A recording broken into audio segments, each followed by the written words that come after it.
देखते हुए मुख्यमंत्री नीतीश कुमार ने एक बार फिर से बड़ा ऐलान किया है। रविवार को उन्होंने आदेश जारी कर पत्रकारों को फ्रंट लाइन वर्कर की श्रेणी में शामिल कर लिया है।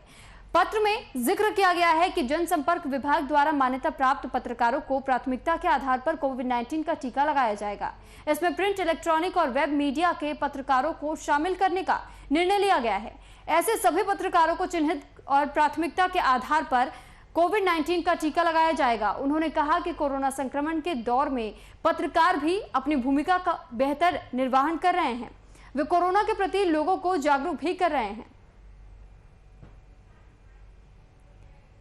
और इस पर अधिक जानकारी और हमसे बातचीत करने के लिए फोन लाइन पर प्रशांत झा, एग्जीक्यूटिव एडिटर, हमारे साथ जुड़ चुके हैं। प्रशांत जी, ये जो मामले लगातार सामने आ रहे हैं बिहार से, अब ऐसे में अगर नीतीश कुमार के फैसले की बात की जाए, ये बड़ा ऐलान करते हुए उन्होंने कहा कि पत्रकारों को अब फ्रंटलाइन वर्कर के तौर पे माना जाएगा।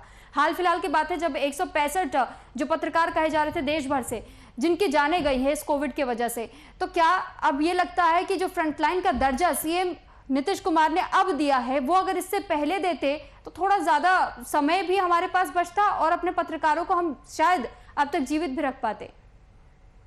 बिल्कुल सही है सुरभि, जिस तरह से मुख्यमंत्री नीतीश कुमार ने यह फैसला ले भी लिया बिहार में, लेकिन अब देखिए कि देश के दूसरे राज्यों में अभी तक पत्रकारों को फ्रंटलाइन वॉरियर्स नहीं माना गया है। और सिर्फ बिहार में नीतीश कुमार ने यह फैसला लिया, वो भी तब लिया है उन्होंने जब देखा उन्होंने कि पत्रकार लगातार अपने जान को जोखिम में डालकर कोविड को लेकर के जो देश में और राज्य में खास करके हालात हैं उसका कवरेज कर रहे हैं, लगातार सरकार को सचेत कर रहे हैं, सरकार को सुझाव दे रहे हैं। ऐसे में सबसे ज्यादा अगर कोई पीड़ित हो रहा है तो डॉक्टर और मेडिकल स्टाफ के बाद पत्रकार ही हो रहे हैं और पत्रकार को वो सुविधाएं भी नहीं मिल पा रही हैं। लिहाजा नीतीश कुमार का ये बड़ा फैसला था जिसका कि चारों तरफ से जितने पत्रकार हैं उन्होंने उनको वेलकम भी किया है।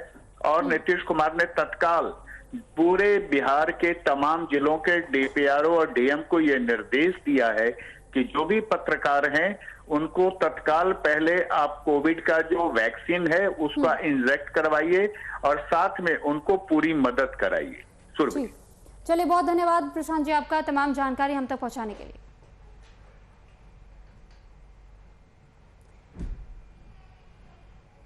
तो सीएम नीतीश का ये बड़ा ऐलान माना जा रहा है, लेकिन ये भी कहना गलत नहीं होगा कि नीतीश सरकार को ये फैसला लेने में थोड़ा विलंब जरूर हुआ है, क्योंकि अगर जो 165 जो अब तक पत्रकार बताए जा रहे हैं जिन्होंने कोरोना संक्रमित होने के बाद अपनी जान गंवा दी, तो शायद उनकी जान भी बचाई जा सकती थी जो भी बिहार के पत्रकार थे। लेकिन अब भी उन्होंने ये कदम उठाया है तो ये भी सराहनीय पहल उनकी तरफ से माना जा रहा है।